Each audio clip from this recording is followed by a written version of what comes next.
So you said you started recording? Yep. Okay. I'm getting all of this. Okay. This will definitely never appear in an episode in a cold closing or cold open. Never. That would be absurd. I had a cold open in mind, but I didn't know. Okay. Do you need me to kick it to you after the opening for it, or do I need me to like set you up for it? It's whatever. Okay. We'll figure it out. We'll do it live. We'll do it live. Fuck it. Yeah. This might be the cold open.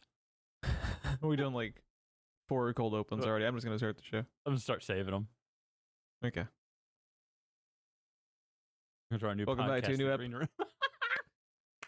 I like how you start talking the exact second I open up the show. Nope, this is it. This is the cold open. Don't even worry about it anymore. Sometimes I hate and love that Ron is in control of the editing 98% of the time.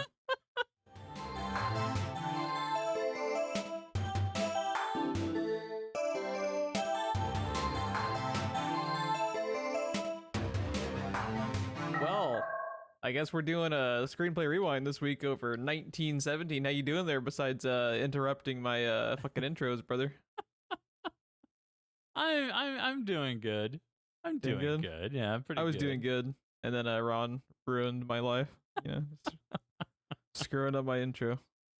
You and your intros. That used to be your podcast pride, was your intros on the Will Be Expletives, our old podcast. Was it? Yeah, you were always real proud of how you handled the intros there. I don't remember this. There's a lot about the Will Be Expletives we don't remember. It's best to just not remember. Yeah. Just let it fade into obscurity, an even greater level of obscurity than it was at the start. Right. But yeah, we're covering a hell of a fucking movie this week, 1917. Before we jump into the movie, though, we have a question, like a legitimate question to go through. Right. It's not gifts. I don't know what to do with this. Okay. I have to read? What is this? Yeah, I have so this basically anytime anyone ever wants to a little Q&A section, you just send us an email over to screenplayrewind@gmail.com and we will open up a show with it. It could be, something about a movie we've covered, you had some tidbits on you want to throw in, just a general movie question like this one we're about to answer. And on that note, so our buddy Bobby emailed us, and his prompt was, what is a movie you love with an actor you hate? So you go first, Ron. Did you actually take time to prep for this at all? I've had some debate with myself. This was an excellent question and a hard fucking question. Very good question. I sat and thought about this for a bit. I don't know that I have a great answer because usually I ignore movies that have people I hate. Like, I actively avoid them.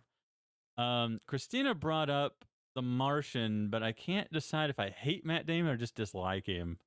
I don't think you hate Matt Damon. I don't think I hate him. I think I just on him. But one person that I cannot stand, and everyone's gonna hate my movie answer because I really do like this movie, and it stars a guy I cannot fucking stand in real life or on screen. Okay. I am actually a really big fan of MI2. Oh, okay. It is the only Mission Impossible movie I like that I have seen. That's insane because like that's the most hated one. I know, but that's the John Woo directed one, and I fucking love John Woo, and I love everything about that movie, and it stars Tom Cruise. Batshit. Absolutely batshit. I remember like watching it back in the day, and obviously I watched it when I was a little kid because when the movie came out, like fucking 98 or something crazy like that. Yeah. And I remember thinking it was like fine, and I just liked the part where the bullets hit each other and the explosions happened in MI2, the year 2000, a later year than I would have guessed. I thought it was 90s for sure. That's crazy.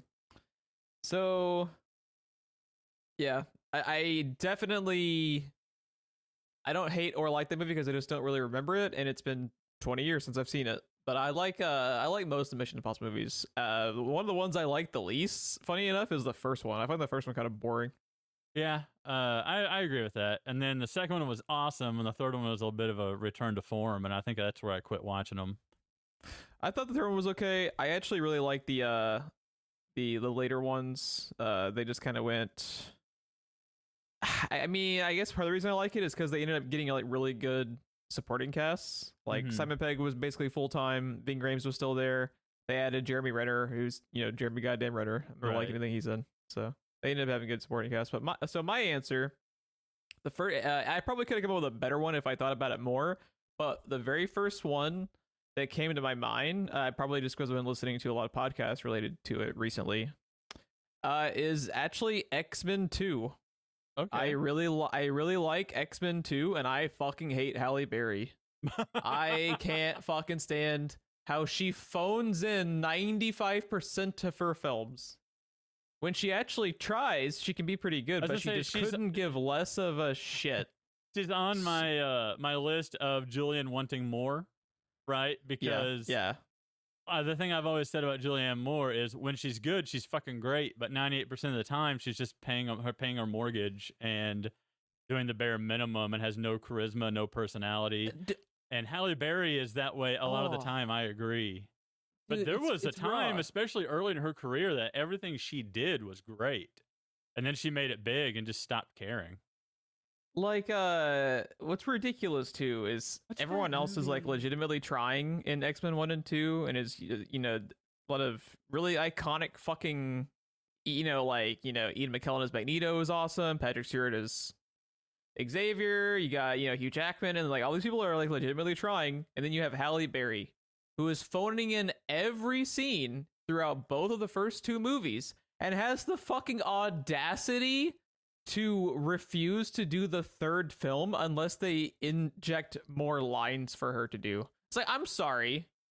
Oh, by the way, they fucking did it too. Like, they were actually going to have Sentinels in the third X-Men movie, and they literally had to cut that out just to pay Halle Berry more and to get her back. It's like, dude. I was gonna say the rumor was the Sentinels, terrible. And that's the reason that we got the head drop instead. Yeah. Fuck Halle Berry. She sucks. I hate her. Yeah. But there's my answer for you, Bobby. Oh, he also ended. Oh, sorry. What were you going to say? I was going to say that's a good one. Good one. I actually really like that movie as well. I actually really like the entire original trilogy. Yeah, I think the third one gets more like hate than it deserves, but it's definitely not nearly as good as the first two. I think the second X-Men movie is like legitimately probably one of the better comic book movies to come out. If you just kind of look back on how much is going on, yet it never really feels convoluted, when X-Men typically feels convoluted 95% of the time. So I completely forgot that she is in the Flintstones. Oh fuck, you're right. I forgot the Flintstones existed. I forgot that movie existed. Every time I see a cover for that, I'm just like, that was a thing that happened. That is a thing that happened. John Goodman got paid a lot of money to dress up like that. That's pretty great. Yeah, I'm just mesmerized every time I see that. Wasn't Rick Moranis Barney? Was that? Am I misremembering this? No, that might be right. Hold on, let me go down. I think he was. Yeah, you might be right. Of course, the movie came out in '94. Yeah, Flintstones. The fat 20% on Rotten Tomatoes. Loved. Yeah. Rick Moranis was Barney fucking Rubble. Rosie O'Donnell was Betty. Like, I remember. I mean, John Goodman as Fred Flintstone is pretty good. It's just like, why is this movie happening? No one else could even do that role. Like, that was cast very well. Yeah. Goddamn it, I love John Goodman. Yeah, John Goodman is great. He should be John Great Man. Yeah, exactly. What a fucking nanja. Take it, Drake. We will cover the Speed Racer movie, which is fucking awesome, internet. I don't care what anyone says. That movie rules. Get the fuck over it. You didn't understand it. It has the joke of nanja, therefore it is at least an 8 out of 10 on IMDb. Okay? Get the fuck out of here. If you, internet, you messed it on the best seizure of your life watching that in IMAX. That was man, I missed out. So Bobby did throw on a quick little note at the end of his question, though. He said, I also watched Wonder Woman 1984 and Birds of Prey this week, and I have to say, WW84 is greater than Birds of Prey. Just had to say it. Now he came out after this and said this was a joke. I don't know. I don't 'cause buy I that. do know that the Bobster did not like Birds of Prey, which I found surprising because I actually really like that movie. I really like Birds of Prey. I thought it was I that's my favorite of the three so far. I can definitely understand why people, wouldn't think the plot super great, but Yeah. I think the characters are really cool and I found it pretty funny and It had It great has- action. It not only had great characters and great action, but it used those characters' abilities very well throughout the movie. Yeah. And it tried to use them in interesting ways with each other. They kind of played off of each other. I think even the most recent Suicide Squad movie, it's here's this person, this is their ability. Whereas in Birds of Prey, they kind of mixed and matched and combined them a little bit, and they actually played off of each other a little bit better, I think. A little bit more cohesion in the group. And any movie that includes Mary Elizabeth Winstead Is a an automatic masterpiece. 8 or 9 out of 10. Automatic Criterion Collection. Yep. Just put it in there. End of story. But yeah, that's our opening question. So we'd like to have some more little Q&A segments to open up episodes if anyone out there does have questions or any tidbits they want to throw in on movies we cover, movies they'd like to see us cover. Again, email us screenplayrewind@gmail.com. But And on that note, let's again, get back. A very excellent question, Bobby. That Very- blew very- my brain when I read Yeah. that. Excellent question. Well played, Bobby. You're wrong about Birds of Prey. Moving on. Okay, but what we're covering this week is a movie that I watched a couple years ago when it first came out. Fucking hate myself for not seeing it in the theater because it had to have been just fucking bonkers experience for the theater because just the way it's constructed. But 1917, Ron, this was, I believe, your first time viewing it tonight, right? Yes. So you're coming fresh off of it. You like literally just finished it Just finished it. before the recording happened. So Mhm. yeah. So let's do the rundown. It's 1917 again, released 2019. The director was Mr. Sam Mendes, known for American Beauty, Skyfall, Road to Perdition, a few other notable works along the way. I haven't seen he any could- of those. Oh, we need to cover Road to Perdition. Road to Perdition's pretty fucking awesome. You know what that one was? The Tom Hanks movie? Nope. So it's like a 1930s Is that the one with gangster Michael movie. Clark Duncan? No. You're thinking of Green Mile. Oh yeah, was that Tom Hanks? Yes. Okay, at least I'm in the ballpark. Yeah, you're I was like, God period damn it. piece. Yeah, but yeah, Road to Perdition's pretty fucking awesome. So it's like set in the 30s, right, with a bunch of gangsters, Uh-huh. and Tom Hanks plays like a mob enforcer, and he's very non-Tom Hanks. I was gonna say that does not And- sound like America's Dad. Yeah, Daniel Craig is in it, and who played? It had somebody playing like a really fucking awesome, like kind of unhinged villain too. I'm trying to think of who it was.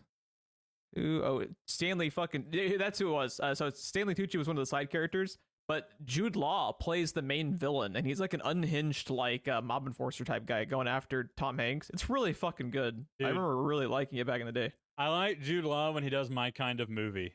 Like, Yeah. Jude Law can be fucking phenomenal. I think he's actually kind of underrated. And Yeah, I honestly, agree. I think he's underutilized.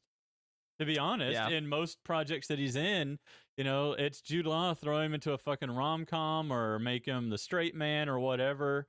Whatever he's doing, most of the time I think he's underutilized and underestimated. One of my favorite roles he's ever done was in the Sherlock Holmes movies. Yes. He and Robert Downey were fucking awesome together, and they need to go.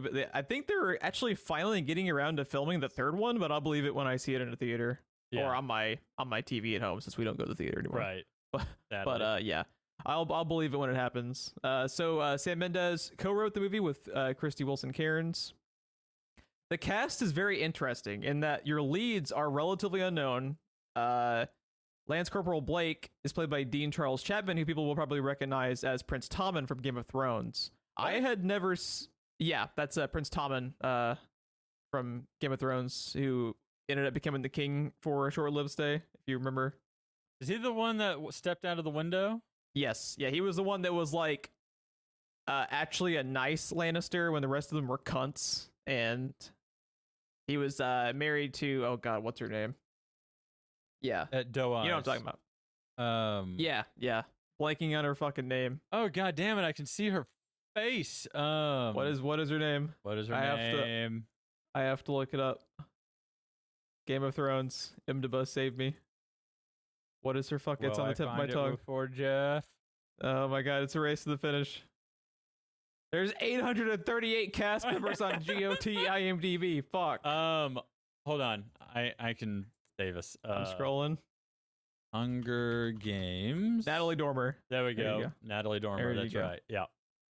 There you go. Oh my god. So yeah, huh. Yeah, that IMDb search filmed in one consecutive shot, just like 1917. We're just as good as you.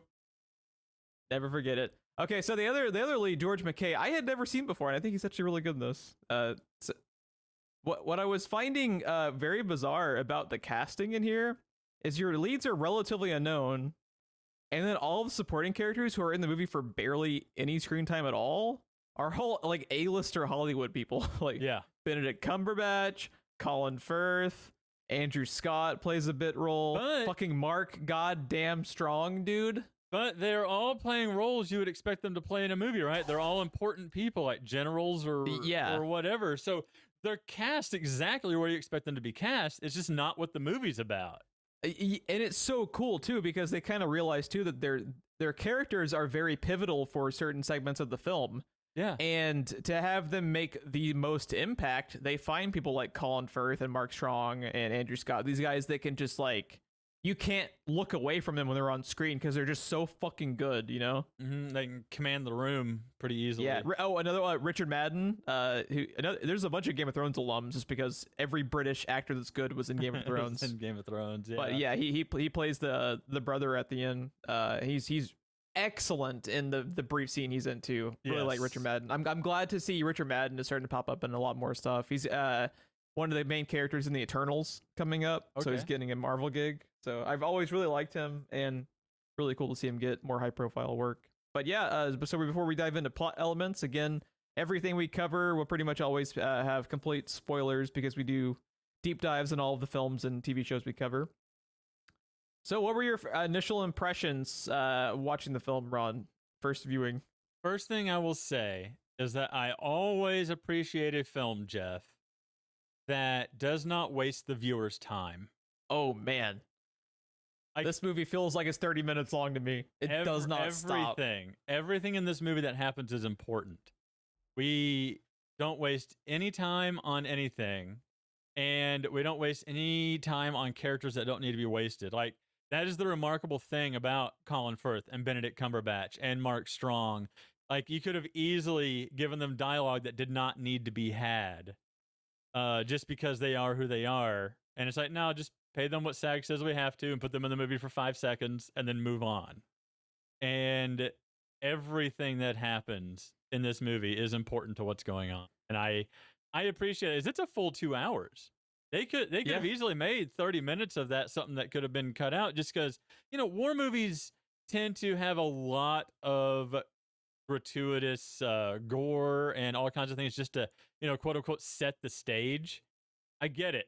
There's explosions, there's death, it's war, and this movie shows all of that, but to great effect every time. It's not wasted gore. The explosions and stuff aren't wasted. This movie is designed to look like it was made in one shot and one continuous shot from beginning to end, and everything that happens is about these two main characters and how these things are affecting them and their reactions to them and the horrors of war. And it is all used to great effect. And honestly, for a war movie, there is some graphic, like, special effects on fallen soldiers and stuff. But as far as a war movie goes, especially be rated R, it's not even that gory, I don't think, for a war movie. And I think it's actually better for it.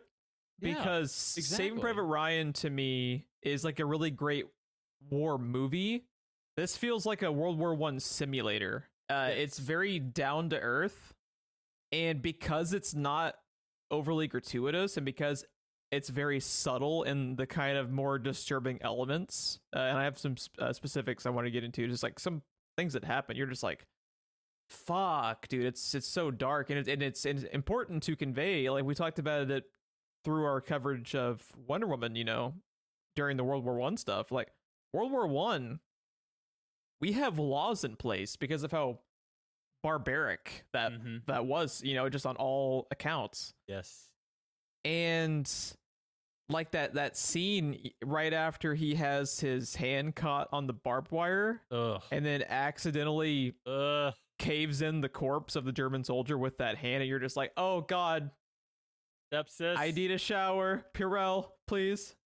Another person from the cast and crew that we have to call out is Roger Deakins, the cinematographer. Yes. Because I watched a couple of YouTube specials that were just covering the way this was filmed. They had to be so meticulous about the one shot sequences. This movie had 4 months of rehearsals, when most films do rehearsals, like they can do the rehearsals the day of.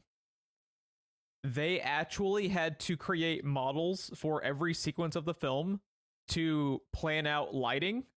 Like there's a really fucking great sequence later on in the dark where basically all the light is happening from artillery shells in the distance. And those lighting flares that they use. Yeah. That is one thing I wanted to call out.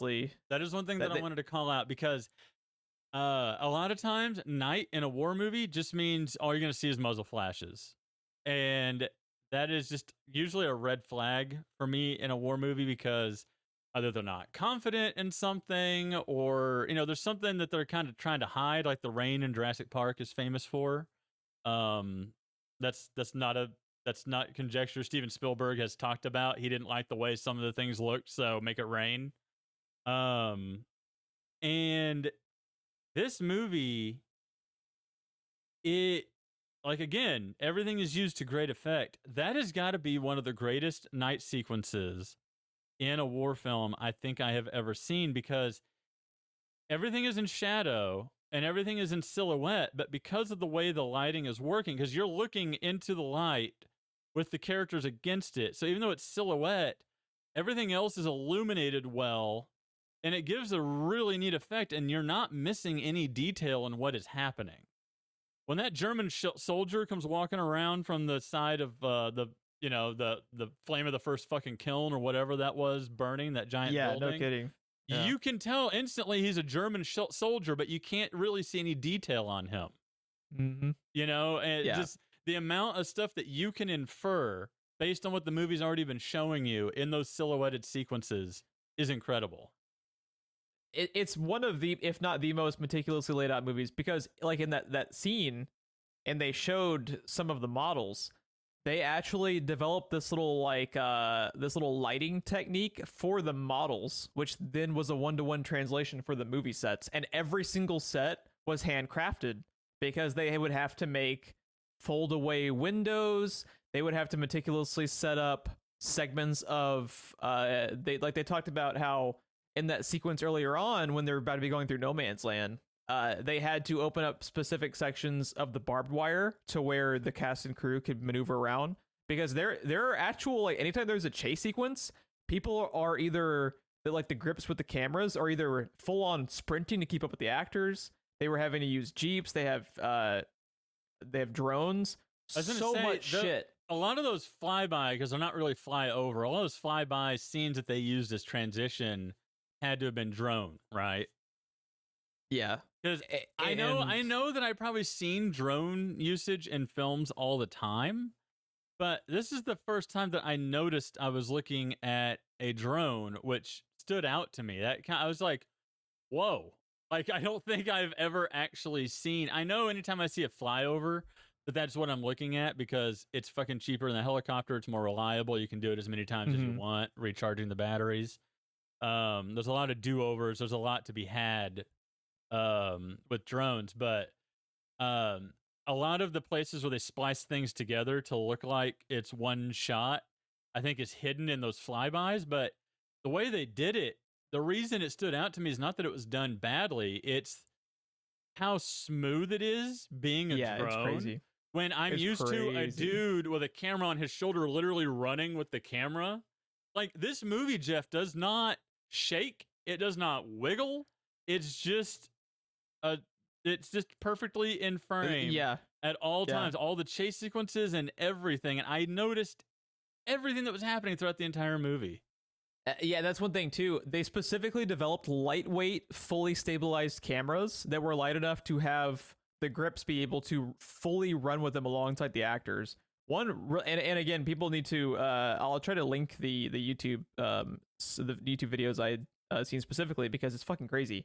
So the one of the last sequences when the main character is running along the trench towards the very end, the very long stretch, right?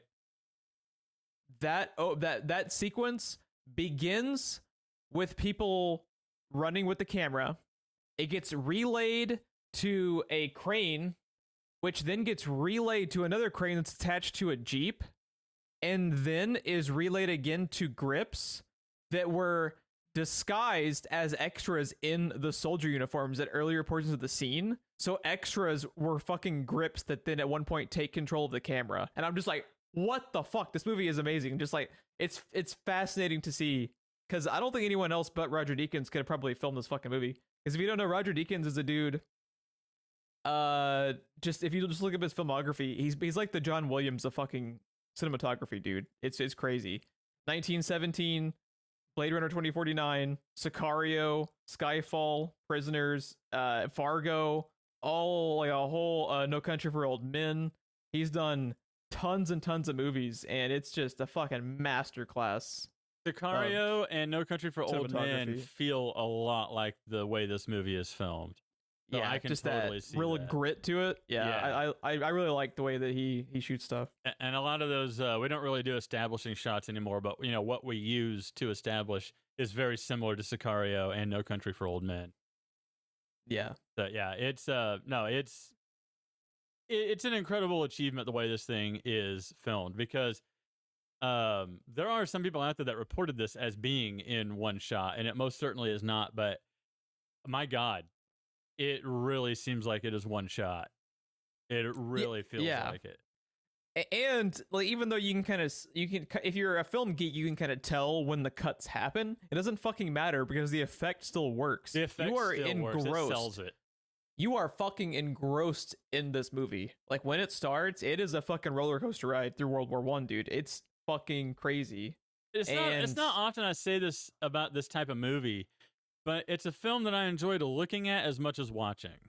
Right. Yeah, that's because there's just so much attention to detail and so much you can appreciate out of just the fact that the thing you're watching exists in the first place is incredible. So let's talk about another thing that I love in books, comic books, movies, whatever piece of fiction you're talking about. Is I think this movie has like one of the best subtle protagonist switches. Yes. Ever. I was just stunned. Fucking ever. So the main two characters are presented like they're going to be your two protagonists for the long haul. And the trailer, if I recall, always showed the two of them. Yeah, they show the two of them, or they focus on Lance Corporal Blake, Dean Charles Chapman, Prince Tommen, that guy. Yeah. When he gets killed at about the 50-minute mark, I think my jaw was on the ground because, and again, to the movie's credit, it's so subdued. Yeah. He literally gets stabbed off screen because the camera shifts focus over to Schofield as he's going to get water for the dude. And it's just such a tragic way to die too, because like they're showing compassion to this Nazi. Well, I guess there's no Nazis yet, but this German... this German fighter pilot crashes after a dogfight in their area, and they go to rescue him as he's on fire from the wreckage. And as Schofield is going to get water for him, after saying we need to just put him out of his misery, we need to shoot him. Blake, he tells him no, we need to save him, go get him water. And as he's going to get the water, Blake is stabbed in the stomach. It very gruesome. Like, how good is the effect on him becoming more pale? Yes. As the and for it to basically have been shot all in at once, they had to have done that in post with coloring, right? Because they wouldn't have been able to do that in a standard way that you would filming a normal movie. They must have. I don't know, but the restraint that this movie shows with scenes like this, because you feel like you're a mile away because you're looking at the other dude's perspective as he's getting water, and you feel his powerlessness to stop it. You're watching it happen, and there's nothing you can do about it. You're too far away to do anything. So he's reaching for his rifle, and the main dude is already got a knife in his stomach before he can even get the rifle pulled up. And you feel just as powerless as he is in the movie watching it.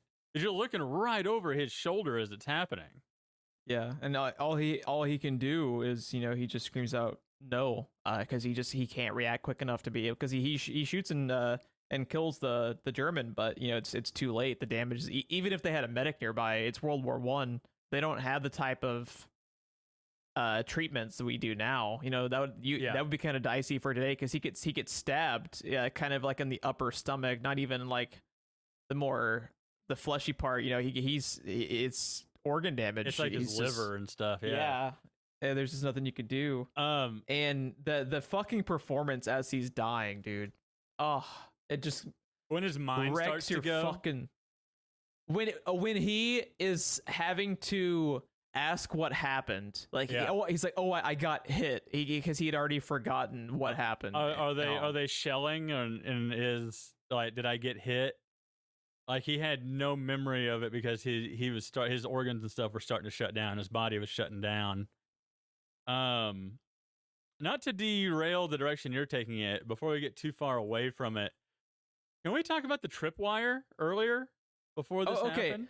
Yeah, just real quickly, one thing we need to establish. Okay, so the main driving force of the plot for this movie is there's the two main characters.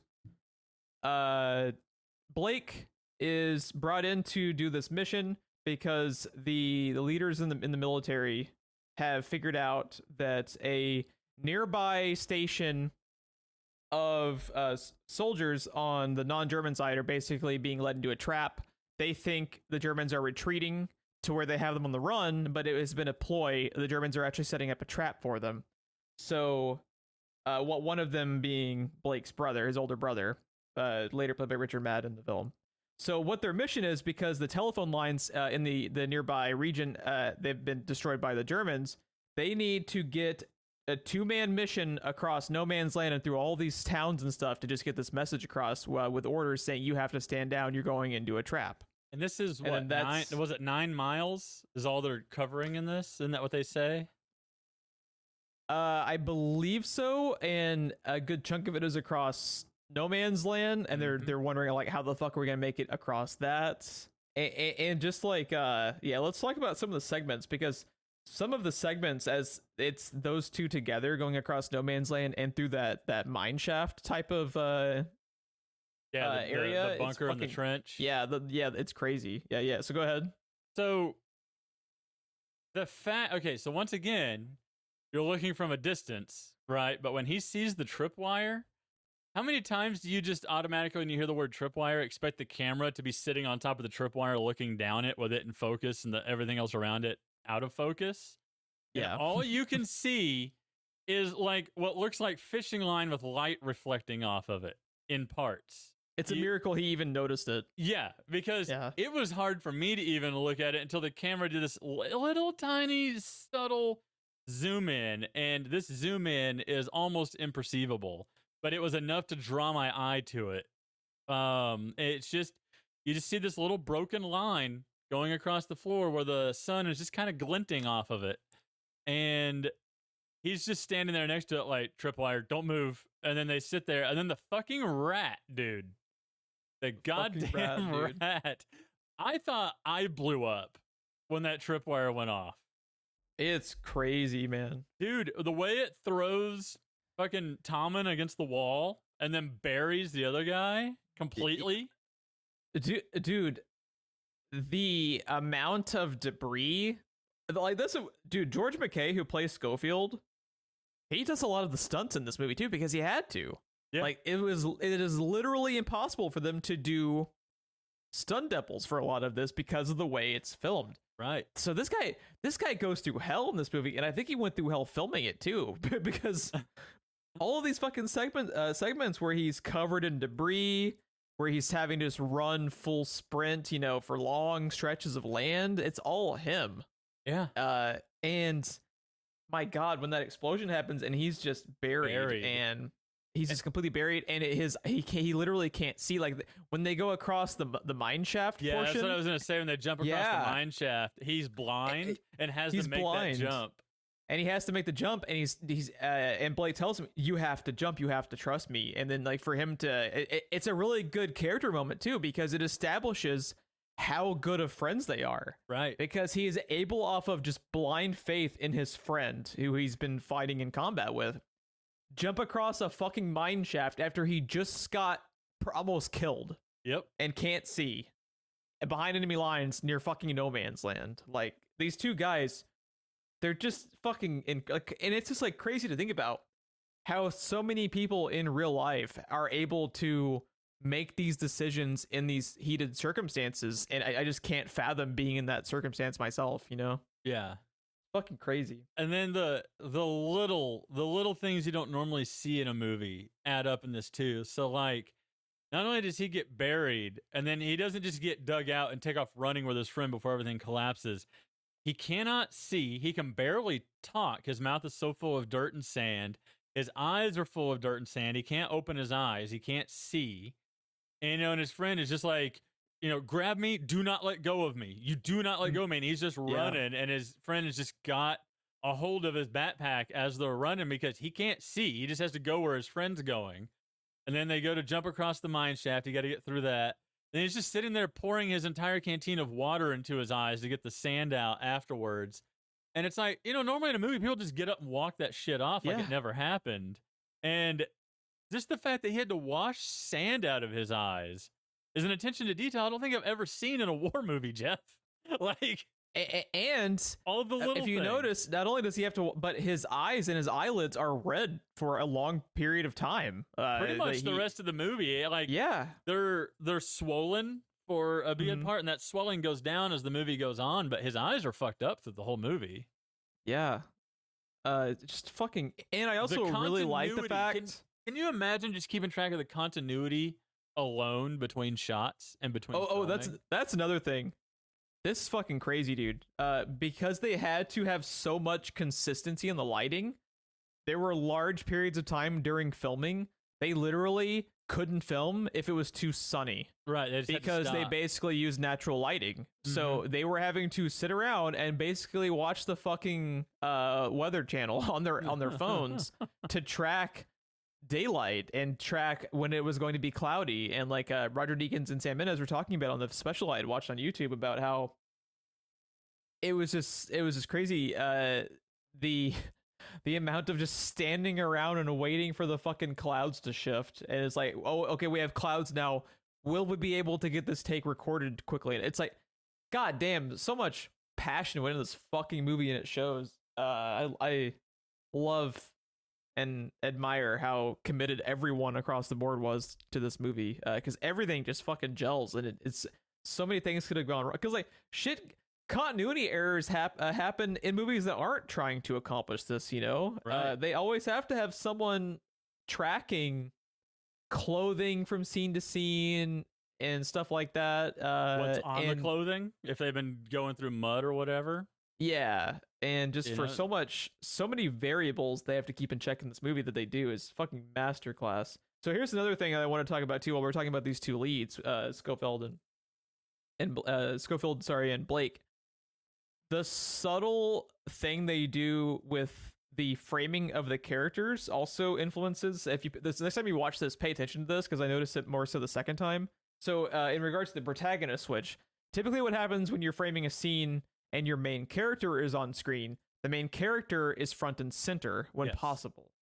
They do that for Blake for the first about 30 minutes or so of the film to make you think that Blake is, basically the protagonist. He's the brother of the guy they're going to save. He's the protagonist. Because the way that they always frame him and Schofield next to each other is it's Blake center, and then Schofield is kind of like slightly off of center. And that kind of establishes for the movie watcher who is the main character.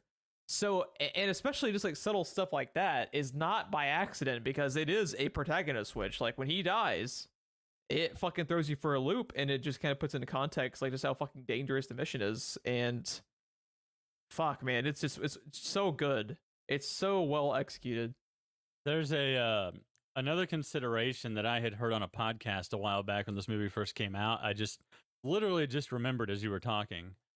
We're talking about consistency and continuity, and I think it was Norm. I know it was on Tested podcast. I think it was Norm was saying that there are like multiple takes of dialogue, and the fact that they had to try to do all the dialogue each take the same way, if they were going to, just in case there's a time when two people are on screen when they're cutting stuff together and picking the one they like the best and the one that Oh yeah. that sounds the most similar, literally trying to redo exactly what you just did in case there's another take or another camera angle that this has to be used from. Apparently it was just a huge consideration in this as well. Yeah, because they're pretty much having to perform many Broadway plays. Yep. It's such a weird movie when you take into account how different the procedures had to be for everything, like which the amount of rehearsals, and man, just seriously, go watch. Even if you know everything that happens, like I was still just absorbed in this movie all over again, watching it for a second time because just how fucking well made it is. You know, And because of how another thing about it too that makes it weird for the type of movie it is there's a lot of color in this movie. In a lot of ways, it's kind of a pretty movie. You know what I mean? You've like this thing I'm staring at on IMDb is the white sand with the black dirt flying as the explosions are happening. A lot of contrasting colors. When they're in that town and the main guy gets stabbed, it's very green, very lush. There's cattle walking around, you know, and then when we go into that night scene, the contrast in color between that, I guess they've lit up that huge building to be like a beacon in the middle of the city so they could see when troops move through. So you have these contrasting lights and shadows, and then you have the white flare illuminating as well as the orange glow from the fire. You've got all of these weird mixing, contrasting colors throughout the entire movie. It's really for usually war films are very gray, and this one's got a lot of interesting use of color in it as well. Another thing too that I think kind of plays into that is they really hit home with moments of the gore, you know, not really like the gore, but the more like disturbing elements of it, usually in juxtaposition to things that are either pretty or peaceful looking. If you remember the scene near the end when he has been drifting down the river, there's a very and they do this with the music a lot too. Like the music will become kind of like a peaceful kind of melody, and then it ratchets up when tension happens. But one scene that like really stood out to me that just shows like the juxtaposition of the war compared to, you know, like kind of the very peaceful and pretty pieces of land they're around as they're going around the movie. When he's drifting down the river, it's just very serene and kind of peaceful because he's finally gotten a minute to breathe. And when he gets to the end of the river and it's just the bloated bodies that are floating out there, and he has to fucking crawl over them to get up to the bank, and you're just like, God, dude. And that is also right when they showed the petals falling, like Chapman was talking about. Yeah. Where he said it would look like snow, and he was laying there, and just all these petals just kind of come snowing down around him. That's the first thing you see, and then he floats into all the bloated bodies and stuff at the end. So yeah, they do a lot of contrasting. Ideology is the word that popped into my head. I don't know if that's a good way to say it, but there's a lot of contrasting concepts even going on, because in the one moment, like you said, you get this very serene, beautiful visual, and then there's German and American both bloated bodies at the end of this river that he's bumping into as this is happening, as he's crawling over top of them to get out, because the stream's not very strong, but at this point, the guy's got nothing left. He can't swim against it. He just has to crawl over the bodies to get out. Yeah, and then at that point, he's just so overwhelmed. He has to take a second to just break down, and he starts crying because it's even for, and you can tell because of the way that he talks to Blake throughout the earlier portions of the movie, He's been through some shit. He's been through some shit, and he's very competent. He's very good at what he does, but it comes at a cost even for him because, even at that point, like having to crawl over those bodies after just like, oh my God, like the exhaustion that he shows on his face towards the end over the last couple of scenes. When he's leaning against the tree listening to the song. Jeez, you just feel so bad for the guy because he's gone through hell. And another like a thing too, like we were talking about where there's like like the contrast and like the thematic juxtapositions. You think back to like not even just like visual elements or the music, but how Blake is killed after by the guy he's trying to save, and it's just that kind of very and they're complete strangers. They just are on different sides of the war, and there's a lot of comparison and contrast between like human barbarism and human compassion that it just is really summed up well by just how dark and disturbing World War I got. And also just like wasn't it World War I that had like the freeze fire for Christmas? Yes. There's a lot of stuff like that with World War I. Like World War II has gotten so much more coverage over pretty much everything, and but not World War I, for nothing either. Like World War II, it's fascinating. It's absolutely fascinating, and it literally had like a single person that was responsible for just about all of it, and the horrific things that one person it turned out was doing that no one even knew about for a while. But World War I is largely just kind of seen as part one, when really, if I'm not mistaken, isn't it still considered the most brutal war in history that we have? Like, the amount of terrible things that humans were capable of doing to other humans in World War I, with the mustard gas and the trench warfare. And I mean, we literally developed tanks to counter trench warfare. That's where tanks come from. Like, it's absolutely absurd. And these people, it was a war of attrition because no one was going to stick their head up. No one was going to cross between the trenches because you'd get mowed down. So it was literally just who had the most supplies and the most patience until the other people starved to death, or, the wind was blowing in your direction, so they released the mustard gas or whatever. It's really fucked up too, because how mustard gas is now a no-no in warfare. And just the idea of, we're perfectly fine with killing each other, but we're not going to kill each other that way. Right. Because that way is too fucked up. And like World War I, like you mentioned earlier, is why we had the term war crime.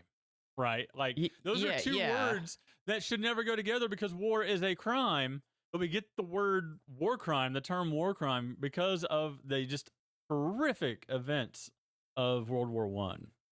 Yeah, and obviously, like, I had JoJo on this podcast. I love World War II material. I just think it's absurd that some people kind of don't really appreciate just how fucked up and simultaneously fascinating World War I. Like, I think they talked on one of the specials I'd watched about World War I. I believe the numbers were 9 million combatant casualties and 7 million civilian casualties.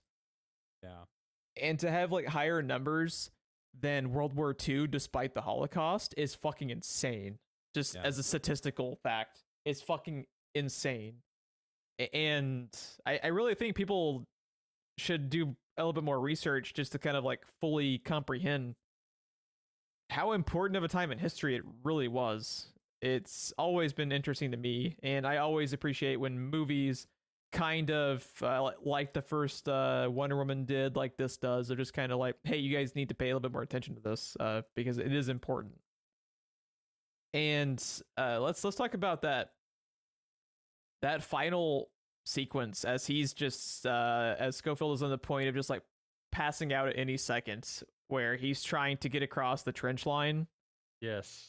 Like when he finally finds the captain, and the captain is catatonic and is pretty much just freaking out and not able to comprehend what's being said to him, and Schofield is just so desperate to be so like, because he ends up being late.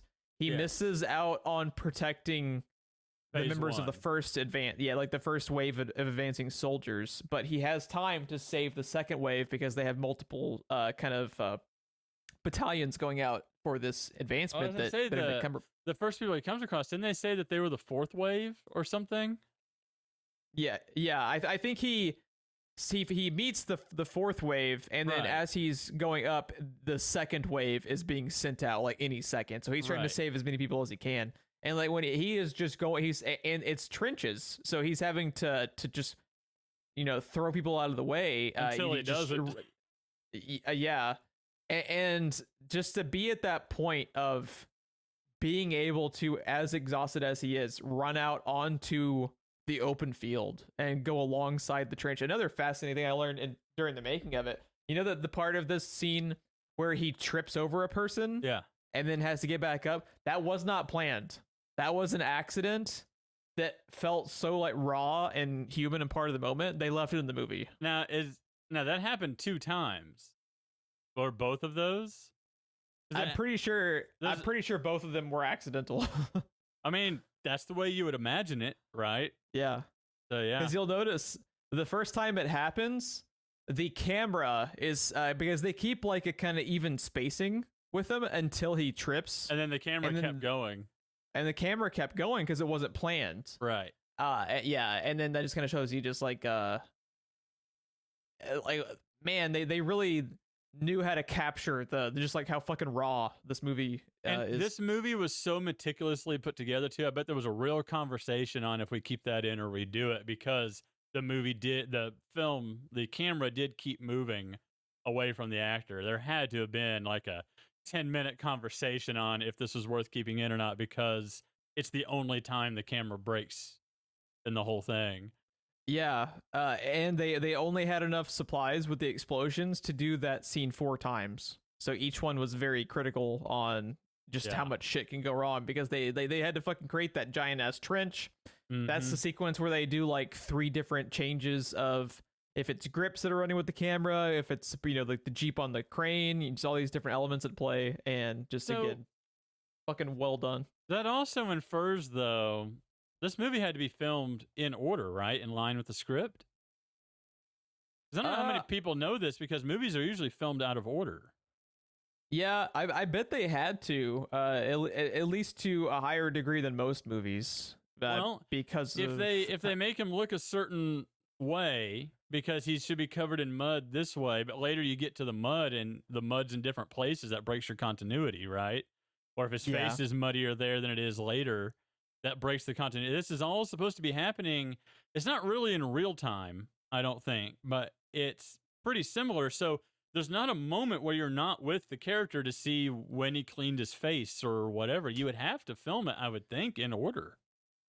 Yeah, it's a good point. I think you're right. And it's pretty much in real time until they have segments where action's not happening, at least on screen, because they have the point where when he's advancing on the sniper is intense as fuck. I had because he's PTSD from PUBG. From PUBG, yeah. Yeah. When he's just I've been in that situation, brah. The brass balls you have to be able to advance upon the sniper, because you have to. And you're dude, both of them, their aim, they shot each other, and those were both deadly shots, but his ricocheted off of his helmet. Yeah. That was a headshot. And then he got the other officer, it was I think it was in the chest, but it was a killing blow because the sniper was still there when he woke up. But yeah, and that's what leads you into that dark, shadowy scene that we talked about.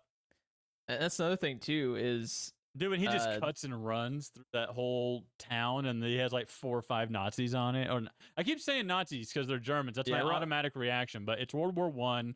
We don't have Nazis yet. When the Germans are chasing him, we've also been watching a lot of Indiana Jones. In your defense. It's true. And I'm still watching it with my parents. So.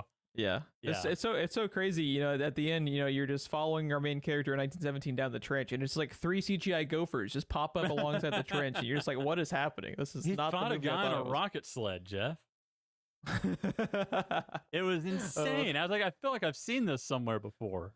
You see, all he had to do to win World War One is just swing along vines above the trenches with monkeys. Fucking GG easy, bro. Dude, I don't think Schofield plans this far ahead. I mean, he just came out of the back with a rocket launcher. Yeah. So they have that scene where he's finally able to get across, and a genius element, I think, that adds this little twinge of intrigue to him actually being able to complete his mission or not is actually the scene where he meets Mark Strong, and Mark Strong tells him, "Now, when you go up and find Colonel McKenzie, make sure there are witnesses," because Mark Strong is basically telling him.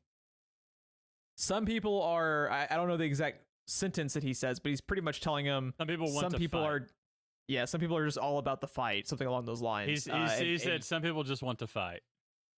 And you see that when he meets, because Mackenzie is Cumberbatch, another just perfectly casted individual, because Cumberbatch can just purvey just fucking rage. Dude, by all accounts, from everything that I've ever heard, one of the nicest guys.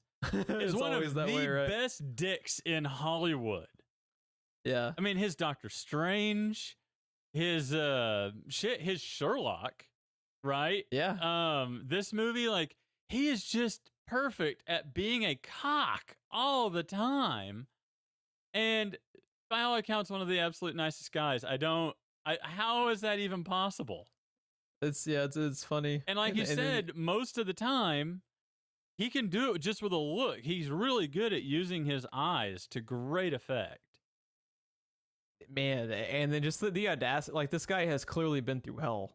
Mm-hmm. And he's like, okay, now fuck off. You know, he can't even be bothered to be in the kid's presence, even though he just saved thousands of their soldiers. Because he's just, and to his point, when he talks to Schofield, it's a hard position to be in. Because in the morning, he's just gonna get more orders. Yeah, he's just gonna get more orders. Next week, I might be directed to, go after these guys where we, obviously he has set up this whole thing not knowing it's a trap, but it did probably seem like a good idea at the time because he didn't have all the intel, right? Because they didn't have the phone lines to be able to get intel back and forth. So that would be pretty. And another reason why he's so angry is because he has just learned he sent their first wave and half of the second wave to die for no reason. Yep. And then just to have that weight on your shoulders. If this was supposed to be a great victory, his name would have been down in history, and now it might be anyway because that first wave would have been wiped out. Yeah. Man. Yeah. So there's... And this all like a lot of these conversations you can have about this film happen through subtext and just taking away elements that aren't really talked about, like the thing about the first wave ostensibly being, just they're all dead for no reason. It's not talked about really. It's not like a lot of stuff isn't addressed because there's no time to address it because all you have time for is the mission, and that's just go. And this movie is 2 hours. Feels more like an 80-minute movie to me, if not just a 45-minute episode of a TV show, because I think it's paced beautifully. I am engrossed the entire time. I think the actors do an amazing job, whether they're the two leads or the supporting actors, of making you give a shit or making you pay attention when usually you can kind of phone in supporting characters in war movies. There's so many scenes where there's not even any dialogue or anything. It's just body language. Mm-hmm. Casting this movie had to have been a fucking nightmare. That had to be a never-ending process to try to cast just the right people to be able to do exactly what you want when they need to do it. Mm-hmm. I cannot imagine putting this movie together. The fact that this movie even happened is almost more of a marvel than the movie itself is when you stop to think about it. Yeah, it's really fascinating that the making of the movie is just as interesting as the movie itself, if not more, just because of how specific it is. And it's not really talked about much, and it really should be. Yeah, it got a lot of buzz. I don't think it got quite as much buzz as it deserved. Yeah, it was very short lived. I do think this movie will kind of, I think it will kind of live on a little bit like Saving Private Ryan, in that fact of how it's almost this cult classic type thing. of how Saving Private Ryan, made a shit ton of money in it, Saving Private Ryan, but it's not something people like routinely rewatch because of how gory and gratuitous it can be and because of how heavy it can be. But like, I think you can rewatch 1917 pretty often because it's a heavy movie, but it's not like oppressive. Right. It's just very engaging. It's engaging in a different way. And there are moments that relieve that feeling and relieve the tension and kind of put it in reverse a little bit and slow down and before it ramps back up. So, it's not like watching Batman versus Superman where you're just being crushed under the weight of the movie. Why did you say that name? So, another thing of contrast that we should mention, as he's running for his life when he stumbles upon the woman with the baby. Yes. Who are hiding underneath the buildings. Yes. And he has just like the human moment of where he's just had the head wound and he's not all there. And, he takes the time to, like, he leaves all of his supplies with them. The fact that he's able to, give them the milk for the baby. There's a lot of them like laying the groundwork for future scenes in real time that you don't really notice yet as it's happening. And that second je ne sais pas just destroyed me when first he says, it's the baby's name. It says je ne sais pas, which is I don't know. And it's like, well, who's the mother? I don't know. And it's just like, oh my God. It just hits you in your core, dude. So good. I think I pretty much covered all of my notes that I had. Was there anything else that you wanted to discuss before we kind of sign off? No, I think anything I didn't mention, you pretty much did. We're pretty much on the same page with this one. The main thing that I find fascinating about it more than anything is, I associate gore and gratuitous gore at that with war films, and the fact that not really a whole lot of blood even, but what there is used to great effect. It's just everything is planned down so well. It almost feels like such a risk to even make the movie. It's almost like it's a movie that's rated R out of context because it is a war movie. A lot of people die, but there is no gore. There's not really a lot of bad language. The language that is there is pretty strong, though. Yeah, but it's it's not like a Tarantino movie up in here or anything. Is right? It's but, having someone say "fuck" more than once is enough to get you out of PG-13 and into R. True. I also feel like this was such a passion project. They didn't give a flying fuck what the rating was going to be. See, they just wanted now to that make we have this both movie. said it, this podcast is rated R. Oh my God!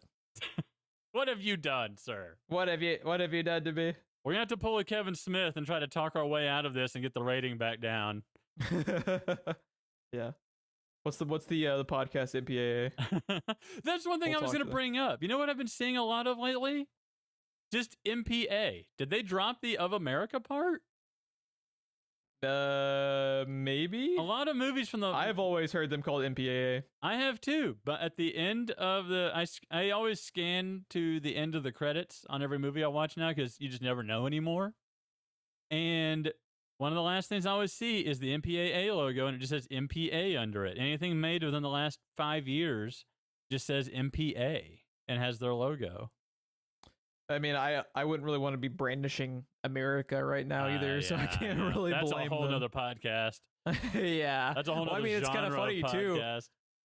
Too. Like, did you know in the comics with DC, they officially banned them from ever calling them the Justice League of America? They are just the Justice League now because they no longer associate like that with, which is funny because like didn't it originally like be created as the JLA? I think they were originally the JLA for like 40 years, and they're like, nah, let's walk away from that.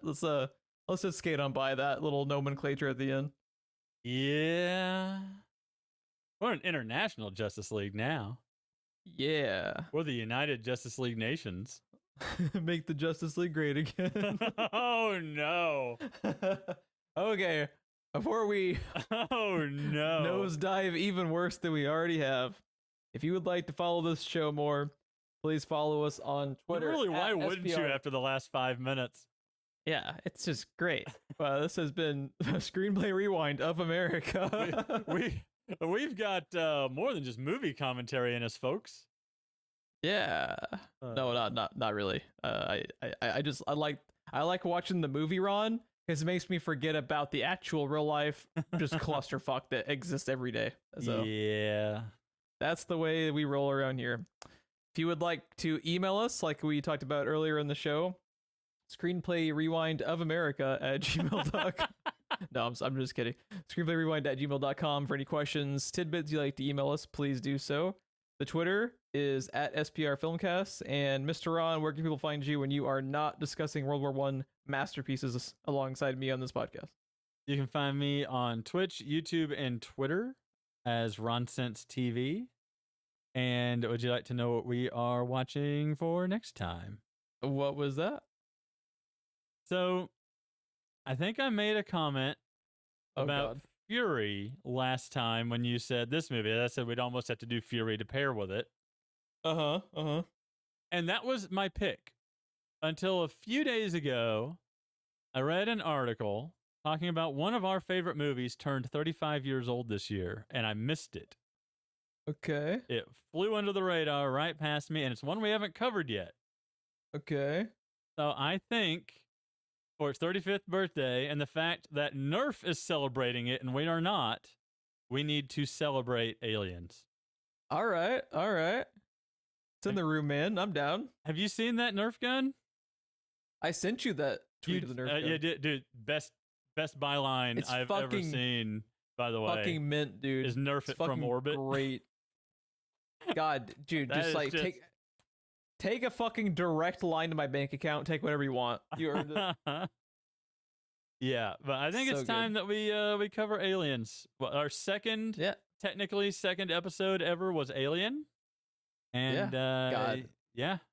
I might just have to watch Alien again just as any fucking excuse I agree. to rewatch Alien 1 and Alien 2 is especially back to back. They go great together back to back, even though they're completely different genres. Yeah, even though they're totally fucking different, man. It totally works.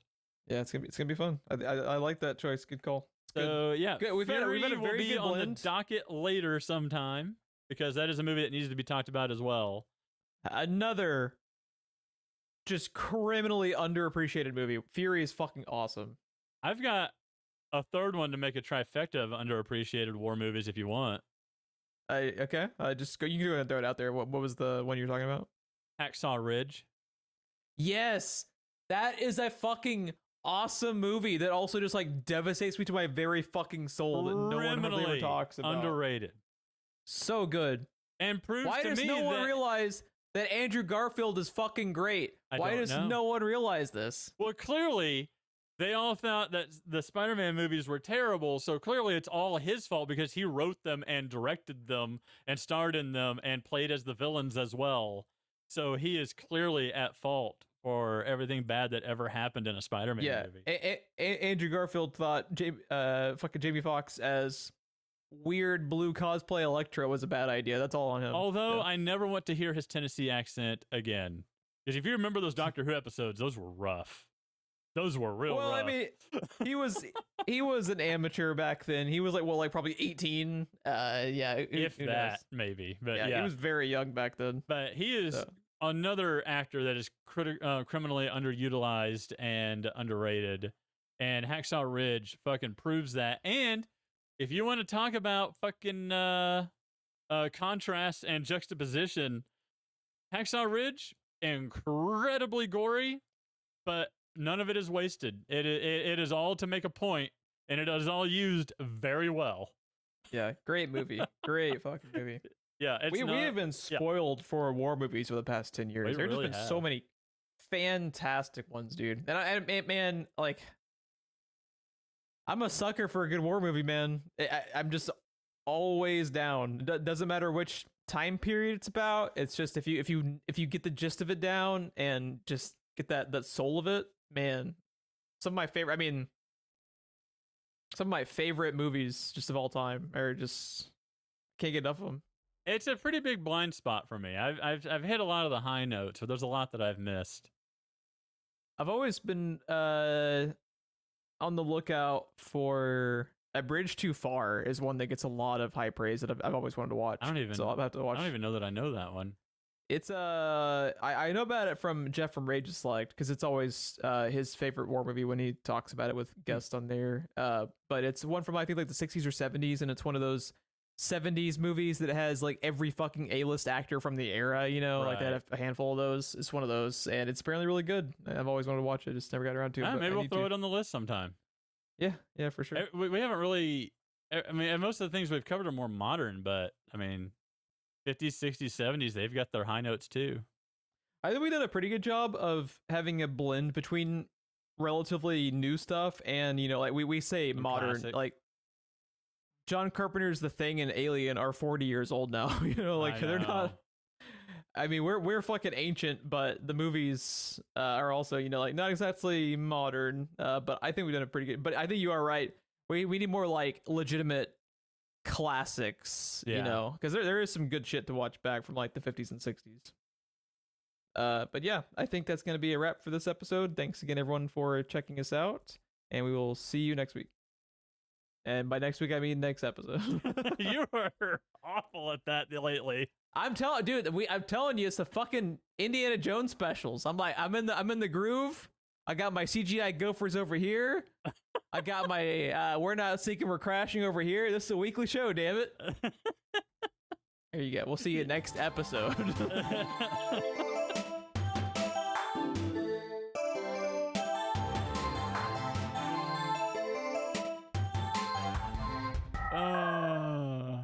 I'll get it right one of these days. You're so angry every time you catch yourself. I can hear the goddamn it in your voice tone. God, yeah, I could just skate on by and no one would care, but I care because I fucked up. Ugh.